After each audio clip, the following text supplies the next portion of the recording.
Hey everybody, Todd here. I just wanted to let everybody know I hope you're safe and staying healthy. God willing, we'll be through this coronavirus situation soon. In the meantime, we've rolled out a way to still do depositions. We're doing them remotely now via the free Zoom app. Many clients are already seeing the advantages of this because it can be done from anywhere and on any device. I've already done a podcast about it and started a resource library for it at www.toddolivas.com/remote depositions. Check that out or give us a call at 888-566-0253. Okay, on to the podcast.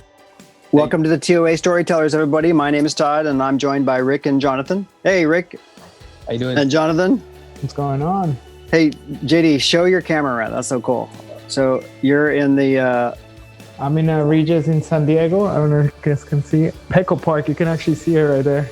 It's a nice day in San Diego. Look at that. Oh, very nice. Yeah, beautiful day. All right, so for our podcast listeners, you won't see that. I just signed a contract too, so I'm going to start working from this office from now on. just so you know when the bill comes. I love that. Everybody, check us out on YouTube to see what we're seeing right now, because we're on Zoom right now, okay? But we're also recording it, so we'll have the visuals on YouTube. And Rick, you are where today? And our beautiful office in Brea, California. Beautiful. I love that beautiful logo behind you. Look at that. I know. Yeah. I love it. So on today's podcast, in addition, everybody at home knows, in addition to being a court reporting agency, we bring you work comp news and interviews so you can be informed about what's happening in the work comp industry. If you have a deposition, please check us out. On our main website, it's www.toddolivas.com. Or if you need CEUs, please check out TOAuniversity.com for our latest seminars.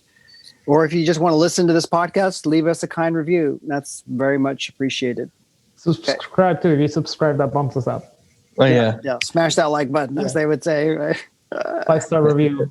Smash it. And a 5-star review.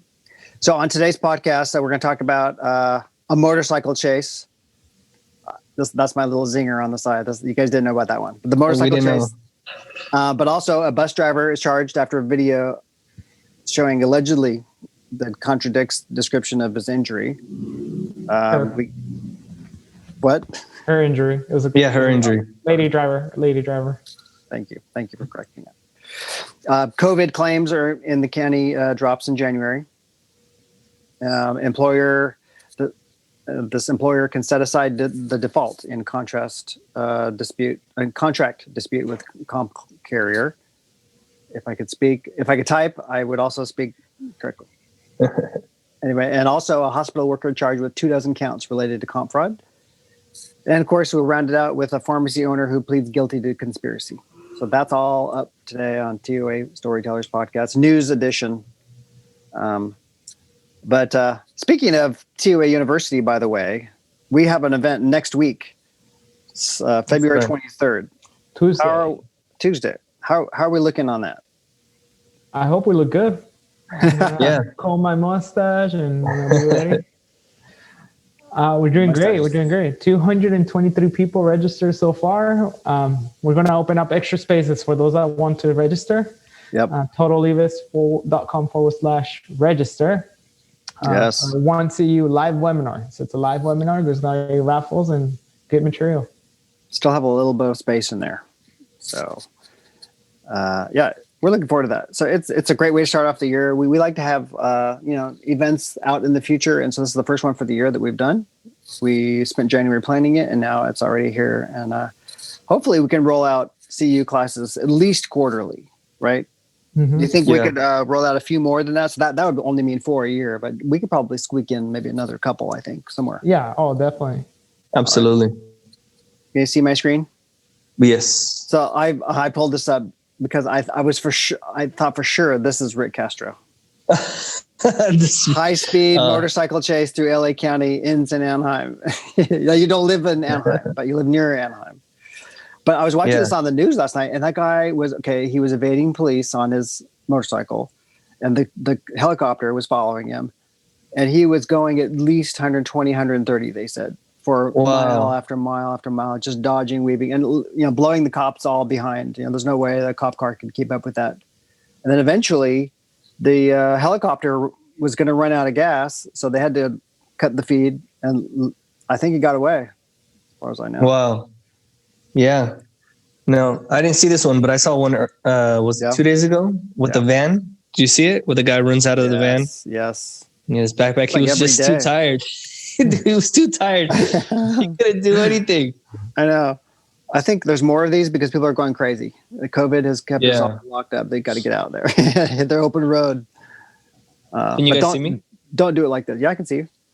Okay. Yeah, don't get your fresh air like this. No, I'm just teasing Rick because when he in his younger youthful days, you're still young, youthful to me, buddy. But I don't know. You had your moments on a motorcycle going a little bit fast, right? Right. Anything you want to share with the audience, or is that still if anonymous? The case still open, so the case still open. Yeah, what's the statute of limitation on this? Yeah, no, we had some good times going fast. A little too fast. One time going down pretty hard, and the rest of the times. Ouch. Now, what does that feel like? How fast was that? How fast were you going that one? 95 when I flipped my bike. And what were you wearing? I was wearing a t-shirt and jeans and a helmet, of course. The helmet saved my life. Of course. And oh my god. Woke up in a ditch with a fire hydrant, water flying everywhere, two construction poles thrown. It's like but the fire hydrant had been knocked out already. That fire hydrant. Yeah. It wasn't Rick. It wasn't knocked out by me. No, you're there to investigate it, to check it out. What a coincidence. Dude, but okay, so you fall off at 90 miles an hour and your body slides for like yards and yards, right? I was flipping. I didn't slide into the end. No, because I flipped the bike. So it did like a awkward tailspin and then and I could hear the bike flying next to me. It was dark. So it was that night. Oh, dude. Well, somebody was looking out for you that time, right? Course, that's crazy. And the bike was totaled, or were you able to ride it away? Totaled. Oh no, totaled, smashed completely. And actually, the funny part is, I had blown the engine. I had to wait. I don't know how long to get an engine from New Jersey to whatever. Yeah. Put it in, new one, and that was the day that I rode it again. Man. It blew it up. It took me one day to. Wow. What's the shelf life of a motorcycle in Rick's hands? One day. Jeez. One day. I know. All right. We'll move on from there because Rick's. It's ancient history now. Check this out. Talking about vehicles. A bus driver. Here's an article. Okay, these comes from our friends over at WorkComp Central. Hi, Kristen. Hey, Kristen. I have a 1 month subscription here. We'll see how this goes. if I renew. No, I'm kidding. I will. Okay, but over here on WorkComp Central, some cool news items in WorkComp industry. This is what we're doing today. So this article is bus driver charged after a video allegedly contradicts the description of the injury. So a bus driver for the Sacramento Regional Transit District was charged with 2 felony fraud counts after video footage allegedly contradicted her claims that a man repeatedly punched her with a closed fist. I mean, that's a pretty out there claim if it's not true, according to Intercare Holding Insurance Services. So Rona C. Means is the bus driver's name. She said she suffered an injury to her right shoulder and neck in an attack in July 2018. She said that a man in a wheelchair boarded her bus and that she secured the wheelchair using straps, right? I guess that's what you do. I don't know much about it, but it sounds reasonable, right? She says that she did not secure the front of the wheelchair because the passenger had exposed himself and she didn't want to reach across him. All right. So that's a little bit awkward situation there, right? Well, the man reportedly reached out to stop her from walking away without securing the front of the wheelchair, and Means, the bus driver, told him not to touch her. And then later, she filed a workers' compensation claim saying the man punched her repeatedly. So a big jump from him reaching out for her to not leave to him punching her repeatedly. Yeah, it escalated quickly. But you got to know, I mean, if you're the bus driver, don't you know there's cameras on that can verify or not your story? You know, it's so weird. Yeah, people once they commit to lying, they don't really think it through. I mean, when you try to commit insurance fraud, I don't think you actually thought it through to begin with. Yeah. I mean, maybe you should realize the ramifications of something allegedly of this, because right now we don't know how it's all going to turn out. But so she filed workers' comp claim and for being punched repeatedly. So, but this is a quote. According to video obtained from the bus cameras, at no time does the video show the passenger repeatedly striking Means, Intercare Holdings said. In viewing the video, the treating doctor agreed that her right shoulder and neck complaints were not due to any work accident. So, anyway, she was arraigned on last Thursday. We'll see how all that turns out. But if you're on camera, I mean, you better be telling the truth, I think. Right, yeah. Crazy. I used to want to be a bus driver. This is Really? weird. Yeah. I a rock star, a bus driver. Yeah. Rock star's bus driver. I used to want to be a bus driver because when I was in high school, I had a cool bus driver, and he was a really cool dude. And he seemed like so chill. Like it was such a carefree job, I thought, in my kid mind. Just picking up and driving and dropping off, and then the rest of the day is free, I don't know if it's really like that. Maybe it's not. Maybe. Yeah, pretty cool. Not with cameras. I don't know what he would say. They didn't have cameras in the 60s when I was on the bus. It was the 80s. That's right. I'm trying to do my math. I'm trying to keep my story straight. Yeah, of course. Anyway, did you guys ever take the school bus to school? Yeah. Fond memories? I had a lot of fun memories. A lot of friends I met. Yeah. Because of the bus, Yeah. And it was cool. I sit in the back. I would always sit in the back. You're cool in the back, and like you can have your own seat, stretch out. Yeah. No, we had good times. There was sometimes we would stop and we'd be like, fight. Those would like, everybody get off here. But right.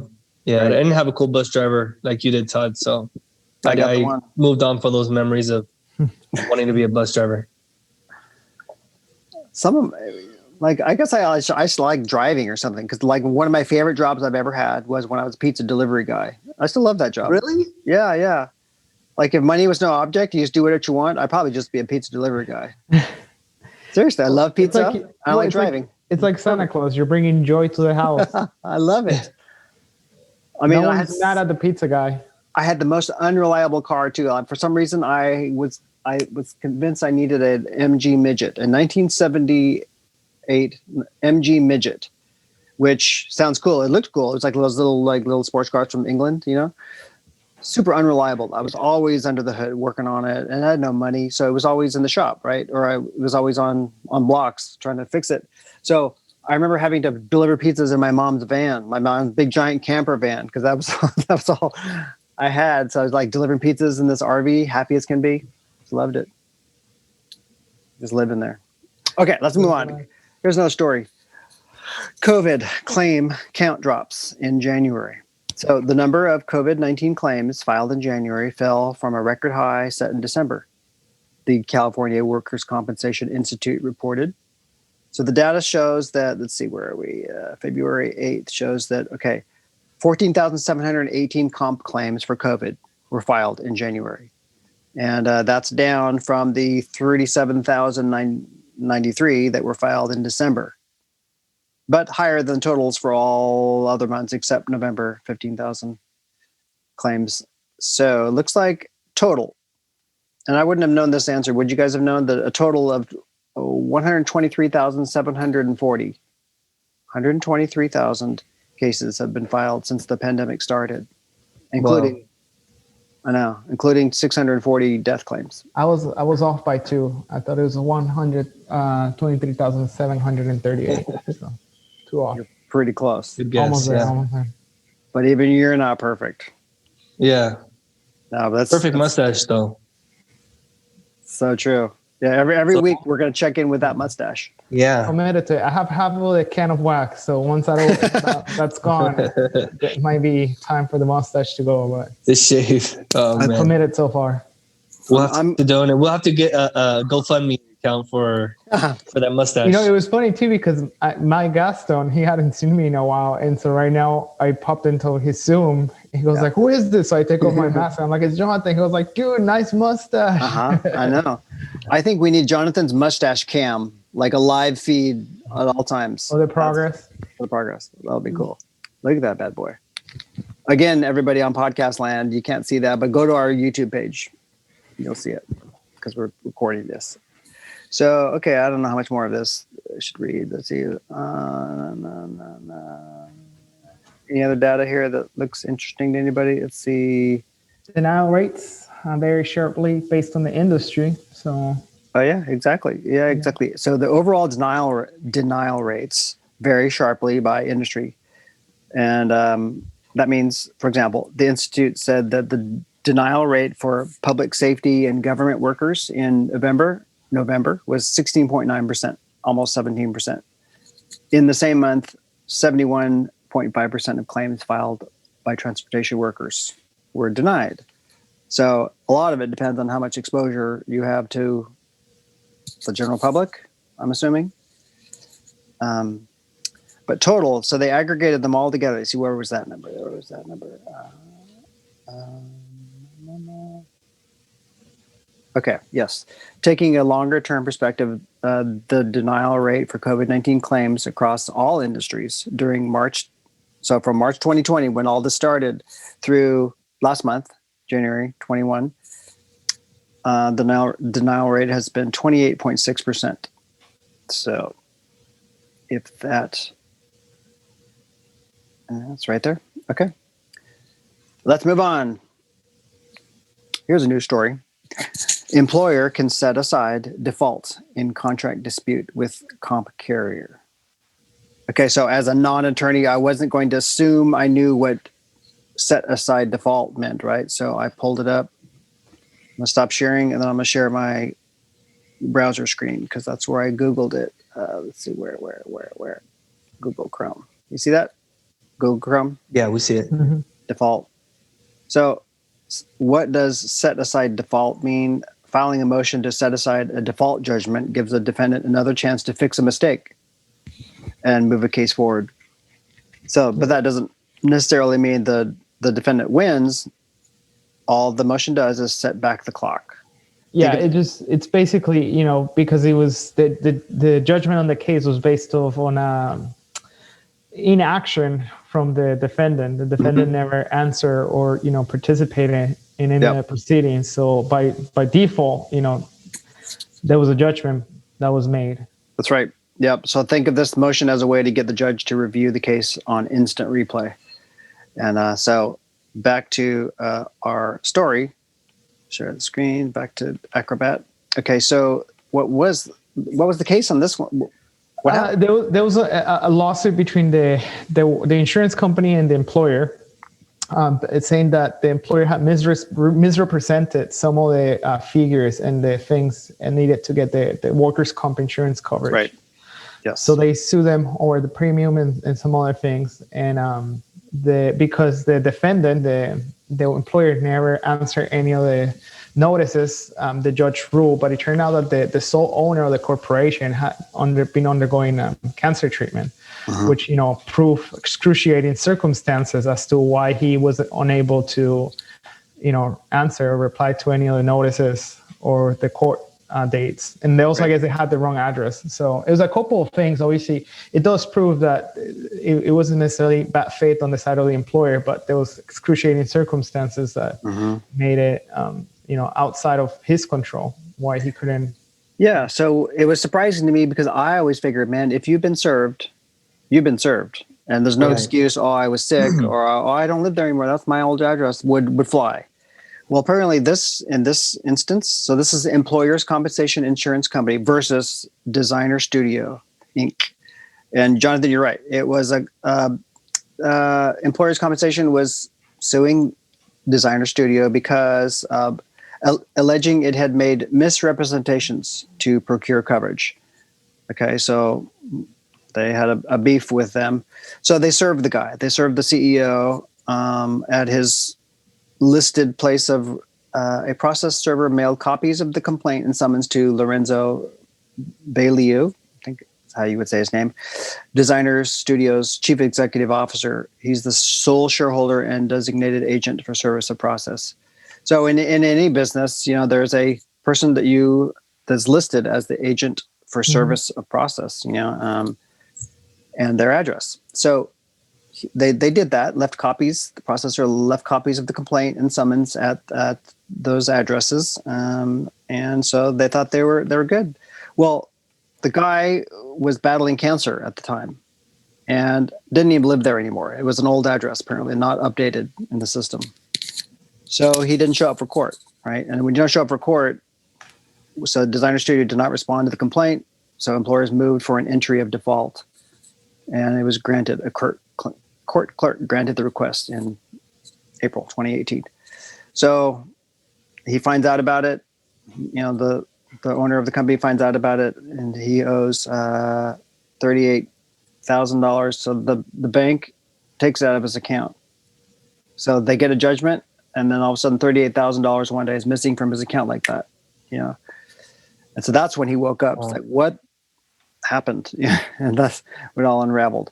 So fortunately for him, the court seems to have decided that because of this circumstances that you described, that they're able to set aside that default and now litigate the merits of the case. Kind of lucked out. I hope he's okay with cancer, of course, but we'll see what happens on that one. So kind of interesting. Next one. Hospital worker charged with 24 counts related to comp fraud. More fraud. A couple of fraud ones today. The bus one, now this hospital worker. So what happened was, this was in Bakersfield. A nursing assistant in Bakersfield faces 24 charges related to workers' compensation fraud after she allegedly lied to investigators about her injury, according to court records. So Ava McLean pleaded not guilty to all those charges, including providing false insurance information, hiding facts of insurance entitlement benefits, and presenting a false claim in Kern County. So this stuff goes on all the time. I mean, these are just the ones that are found and that I had time to pull, but unfortunately it happens all the time. And of course, she surrendered to authorities and was released on $75,000 bond. So she's not guilty of this. She's innocent until proven guilty, but it's rampant. And as a matter of fact, anyone that we talked about is innocent until proven guilty. 100%. That was our whole disclaimer. These are all alleged allegations only, merely. Allegedly. I'm reading, that's why I'm trying to read it verbatim, not trying to insert words into the legal system's mouth. But, okay, so. She's guilty. Well, hopefully not. Hopefully it's all a big misunderstanding. Yeah. Let's go with that. There's another one, though. This next one is very interesting, too. Pharmacy owner pleads guilty. So this one is different. This is no longer alleged. They pled guilty to conspiracy. So what happened was, the owner of a compounding pharmacy, what is that? What's a compounding pharmacy, where they actually compound the stuff and grind them up? Yeah, so they actually create like their mixtures of the medicine. So it's not like you get prescribed ibuprofen 800 milligrams. It's like they'll create a compound with like Tylenol, ibuprofen, and something else. And it's like a custom-made drug just for you. Oh wow! How do you know that? How does JD always know something? He knows. He always knows the answer. I remember I went to a seminar. It might have been the San Bernardino district attorney, and this is what they were fighting. There was a lot of compound pharmacy fraud. Wow, unbelievable! This guy, wow, have a big control on that industry. Yeah. So like a pharmacy like CVS is not going to be a compounding pharmacy. They don't compound. No, No, because all they make is what the labs send them. So like whatever, like the drug manufacturers, a sealed product in a box. Here, sell this. Exactly. Mm-hmm. Versus the pharmaceutical companies. Custom mixture. Okay. All right. So the owner of one of those compounding pharmacy in LA pled guilty to conspiring to commit healthcare fraud and paying kickbacks to the U.S. Attorney General Office for Central California. Let's see. He pled guilty on behalf of his business, Fusion RX Compounding Pharmacy. So in their plea agreement, Navid Vahedi, and Fusion RX admitted routing millions of dollars in kickback payments through the business of two marketers. So the two marketers steered prescriptions for compounded drugs to Fusion RX. And this is what I thought was really interesting is as part of the scheme, Vahedi and the two marketers provided physicians with pre-printed prescription script pads. So little pads printed up, right? And what they said, what they wrote on there was they offered a check the box options on the form to maximize the amount of insurance reimbursement for the compounded drugs. So trying to be clever, they thought it may make it easy, just like check here to buy our. Apparently, that was sort of a scheme, and then shouldn't have been doing that. Yeah. This is look how much he made. I know. Look at it. 14 million. Breaking news. It's live feedback from the actual arrest. That's the Uber picking him up. Uber. So they were paid about $14 million for those compound drugs between for a couple of years. And so he was sentenced. Let's see, how much did he get? He hasn't been sentenced yet. It's up to 5 years. You're right. He's scheduled to be sentenced in a few months. He faces maximum sentence of 5 years in federal prison. And he's agreed to pay $4 million back. Yeah, made $14 million. Yeah, and he still pocketed $9 million. Look at that. Somewhere there's another $9 million missing. It's probably business expenses. Bitcoin. It's in a crypto wallet. Yeah. Wow. Anyway, okay. So I guess note to self: let's stay on the right side of the law. Right. Best we can, everybody. Otherwise, let's see if this sound comes through. It's a prison cell closing. Oh man! Hey, we should do that. We should do that, Todd, for the attorneys to become slips. Just check here for court reporter. I thought you said get into the compound pharmacy business. Oh yeah, I know two great marketers. Yeah, there you go, Todd. That's all you need, two marketers. That's right. I got those two already. We're just gonna need the slips printed up. Pocket millions.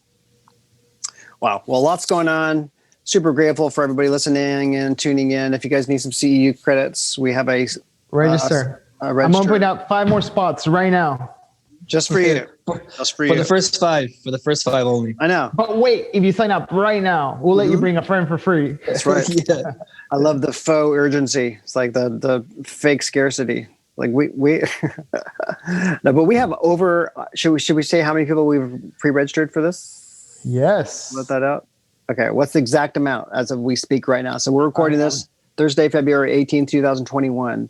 If you refresh the page. Pulling it up right now so we get the fresh numbers. Okay. Wow, guys. What? We have 9 people. No, I'm just kidding. Hey, we're almost in the double digits. Yes. And there's 4 of us, so that's including us. We're 4 of them, yeah. We like to keep it intimate. No, actually, okay, kidding aside, we have 246 people signed up. Whoa. Awesome. That's unbelievable. That's about 23 more than you told me about an hour ago. Yeah. Yeah, when we started this podcast. 246. I'm going to write that down. That's a good number. That's got to be our record. That's got to be a record. Yeah, for sure it is. For webinar. Yeah. For our COVID, our COVID webinars. Mm-hmm. Not in person. 246? Dang, dude. That's amazing. Wow. It better be good. Yeah. Just kidding. It'll be good. It'll be good. Trust us. We've done this We're professionals. I know. Maybe we need Yeah. to bump out that Grubhub gift card from $5 to maybe like $7.99. I know. Bump it up. No, hey, we're going to randomize the picking of the winner for the prizing. It's always random, Todd. I know. We're going to show. We're gonna have a wheel. We're gonna have a wheel. We're going to show the process this time. Yeah. Live. Yes. So yes, we will. That's true. Okay. Is that true? Okay, good. It is true that we always randomize it, but it is also true that this time it will be a live raffle, so you'll be able to see the wheel happening. That's what I'm talking about.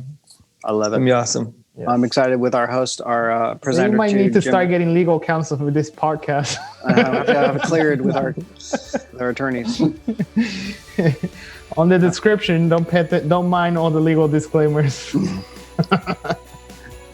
Yeah. Sign this document first. It's a waiver for any indemnity. Okay, well, that's all I got. You guys got anything else? That's it. We're excited about this event. Okay. Oh, nice Me view. and Pickle Park. Can you see Pickle Park? Wow. I love Yeah. it. Oh, everybody's stand. Yeah, everybody got to go check out our YouTube page because that's a beautiful view. I love I it. can see the ocean in my house from here. I'm just kidding, just the ocean. I can see the twinkle in your eyes. Beautiful. All right, everybody. Thank you so much. Bye-bye. Bye, guys. Bye. Hey, it's Todd. I just want to let you know this TOA Storytellers podcast episode is sponsored by my company, TOA and Associates. We've been supplying court reporters for depositions since 2003. If you're an attorney and need a reporter anywhere in California, we've got you covered. We're on a lot of preferred vendor panels already, but if we're not on the ones you have, usually a simple inquiry from you to your TPA or employer does the trick. Or if you work at a TPA or employer, please ask your defense attorneys to give us a try on one of your files. We've been known to treat our clients like family, and we would love a chance to work with you next. To schedule a deposition, simply call 888-566-0253 or visit www.toddolivas.com. That's www.toddolivas.com. Thank you, and hopefully we'll see you at your next deposition.